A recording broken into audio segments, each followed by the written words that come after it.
Hello and welcome to Nonprofit Impact. We're a new video series that's focusing on helping nonprofits improve their social impact. We'll be focusing on really digging in deep to help nonprofits figure out how to improve their impact with leaders in philanthropy, public policy, and direct service. Today I'm welcoming Carrie Thomas. I'm your host, Megan Dugan-Bassett from Dugan-Bassett Consulting. Carrie is a leader in the public policy world here in Chicago. She has been the assistant director at the Chicago Jobs Council since 2008. And before that, she spent about 10 years in Minnesota working on workforce development issues there for low-income workers and unemployed workers, and has worked on a number of boards and coalitions there. And can you run me a couple of the coalitions that you've worked on in Minnesota and here? I worked at the Jobs Now Coalition in Minnesota, and I worked for the Legal Services Advocacy Project in Minnesota.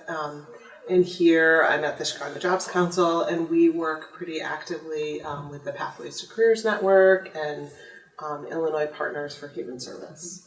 So a really important part of your career has been developing new coalitions and helping change public policy using large groups of nonprofits. Right. So we're going to delve into that in a little more detail. CJC, the Chicago Jobs Council, where you work now, has been around since 1981, and you bring together around 100 nonprofits, is that right? That's right. And can you tell me a little bit more about what your role is in the city and state here in Chicago? Sure. So CJC does two areas of work. One is we advocate for public policy change, and another is we work with organizations that are helping low-income people get jobs. We help them build their capacity. So we believe you can have the best laws on the books and you can have the best public administrators, all the money in the world, but if you don't have the capacity to deliver high-quality services in the field, it's not going to make a difference for people. So what that means is that in the city, we work a lot with city administrators and decision makers around policy to make sure that the issues and the needs of the least skilled job seekers are visible to them, and so they understand them. So that often means we're in meetings with them.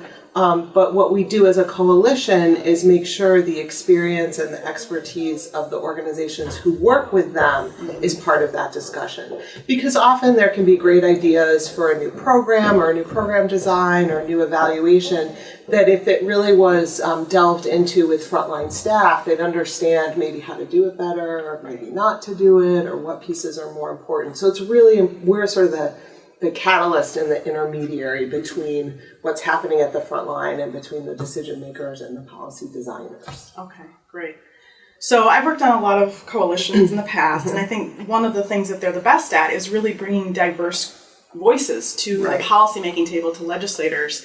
How have you been able to really engage really busy nonprofits in doing that? Right. So one of the things is we really have to help them understand what their self-interest is in the policy things that are being discussed, and so what their organizational interest is. For a lot of community-based organizations that are serving low-income individuals, they know that there needs to be public sector resources and good public sector policy. So it's not that hard of a reach for them to understand that these decisions affect them. But we really try to meet them where they are. So not come in with a lot of jargon, not come in with sort of the wealth of problems that we're trying to solve, but the ones that affect them specifically. The other thing is that those organizations have very specific assets. So we try to get to know the organizations well, understand what services they're delivering, understand who their staff are. So we spend time doing site visits and talking to people and understanding what the challenges are. So then we can kind of figure out the moment when their staff or their program is the best one to bring to the decision maker. Yeah, well, that's really interesting. So as you're working in public policy, one of the things I've noticed with public policy groups and advocates in particular is that it can be really easy to be combative and start, just fighting every policy change that comes down the pike. How do you guys pick and choose, especially when you have disparate members, what policy issues are going to be the most important for you to work on?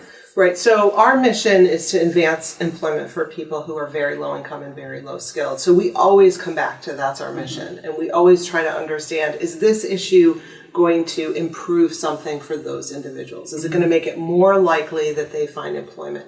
Is it going to make it more likely that they can get the skills that are in demand in the labor market? Is it going to be more likely that services will be of better quality for them? So that's the first Right. question. The next thing is really, do we have something to offer to the coalition or the advocacy that nobody else has? Do we have a set of skills? Do we have a set of strategies? Do we have contacts, relationships that are going to make a difference? And then the other thing is there something that so maybe other people have, but we're really good at, and people have, people call on us to sort of come and join for a specific reason.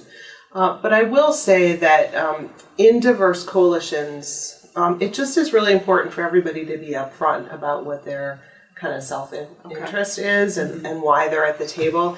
And there's never any shortage of work to be done in our area of advocacy. So, and I think once everybody understands that, then we can really think about who's got the right assets, who's got the right relationships.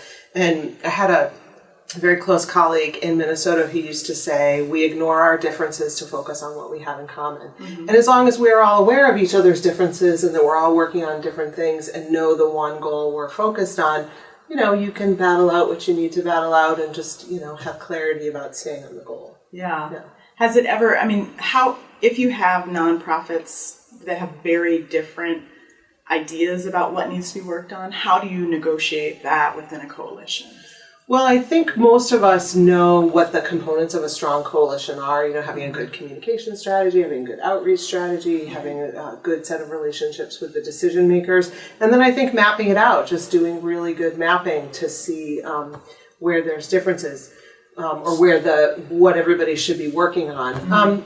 There are differences that come up and you just have to deal with them right away. I think another thing structurally in coalition work is making sure you make time for communication. So I know in kind of every field and every area of work, people get meeting fatigue, but I think from the beginning of coalition work, you want to make sure you have regular times to check in. And then once you have a regular communication way that people stay in touch, then you can let some of that sort of formalized meetings go away. Yeah.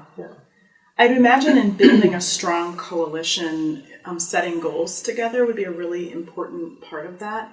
How have what tactics have you used to get people kind of on the same page in terms of what the coalition's goals are? Yeah, it sort of depends on the coalition. So one example I can give was, working on actually a campaign in Minnesota to increase the minimum wage. And that's a longstanding issue that many people work on. And so the issue isn't really that complicated, and what we want to accomplish isn't that complicated, but making sure that everybody understood the goals of each organizational player, and simply just starting by listening to each other talk about why they're at the table, and then just kind of setting up everybody's short-term goal and getting that down in writing in front of people, and just having that documented from the beginning really very much makes a difference. The other thing I would say is keeping it simple. So we all have many goals, and we all have many aspirational goals, and understanding that context is important, but in understanding what the short-term thing is that we want to accomplish, and just keeping that relatively simple is important. I think the other thing I would recommend to people is that seeing when it's not working, or maybe when the goal needs to change, and recognizing that and being okay with that, and then pivoting to what is really going to work. That is especially important in public policy because for those of us who operate outside of the political process and have to influence and persuade a process that is inherently political, there's a lot of things that we don't have control over. And so we just have to say, well, we didn't have control over that, and that changed the whole dynamic for us, and we need to shift to something else. One of the things you've mentioned before is that in your past work, you've worked with really states that are all, places that are all American cities, but have really different cultures in terms of how people work together. Can you say just a little bit about that and how you've had to change your tactics in different coalitions based on the culture of the place that you're working? Sure. So I think the obvious things are like the size of the community that you're working in, and the number of potential leaders and decision makers that there are in that community. So obviously Chicago is a really good example of a place where there are many, many decision makers. There are many different public bodies. The unique thing about Chicago, well, it's not unique, but Chicago's strong mayor kind of system. So it's really that administrative level that's going to be making the decisions. And so you have to think about working with administrators, which is different from working with a legislative body that has a different type of deliberation. So that simply means who your partners are may or may not be different. The other thing about Chicago that's really unique is that there is this wealth of community-based organizations that do a wide variety of things, which means you have a lot of potential allies, which is great, but it also means you have a lot of potential allies. So that's going to be a lot of people to bring together and to work on something, and potential for disagreement. The other thing is transparency, sort of transparency about decision making, transparency of information. That makes a huge difference. That makes a really big difference. The other thing is the activity level of civic leaders, whether they're involved in your issues or not. When I worked in Minnesota, there's a very active civic presence from the business sector, from the nonprofit sector, from the philanthropic sector, and they have a table at which they all get together. So that just means there's just a different kind of leadership to tap into potentially. Yeah, that's interesting. Do you have any tips for nonprofits that are looking to get into public policy work that haven't in the past? Like, what are simple ways, even if they don't have a lot of time or a lot of money for this? How can they influence public policy? Well, the first thing I would do is sort of network your way to the people that are working on issues that affect you. So most nonprofits have relationships with other nonprofits, or they have a relationship with foundation or their public funder, the public funding source, and they should ask, who's working on this issue and trying to influence decisions, and just find that out. And so they might get to a coalition, or they might get to another organization that's working directly on the issue.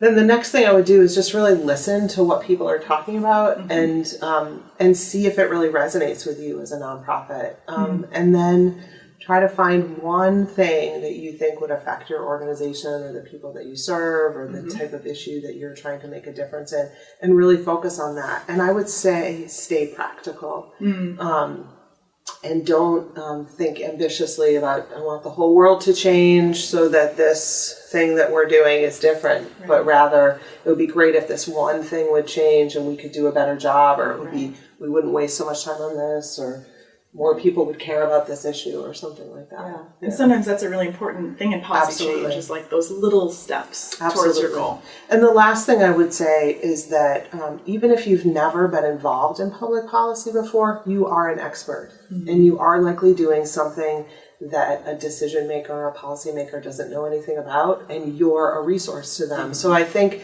you don't have to know all the acronyms, you don't have to understand the process perfectly, but you are an expert at what you know about, and you have something to bring to the table, and you should always keep that in mind. Right. Wonderful. Thank you, Carrie. It's always wonderful to chat with you. It was a pleasure. Look for more great interviews with nonprofit leaders on meetadvisors.com.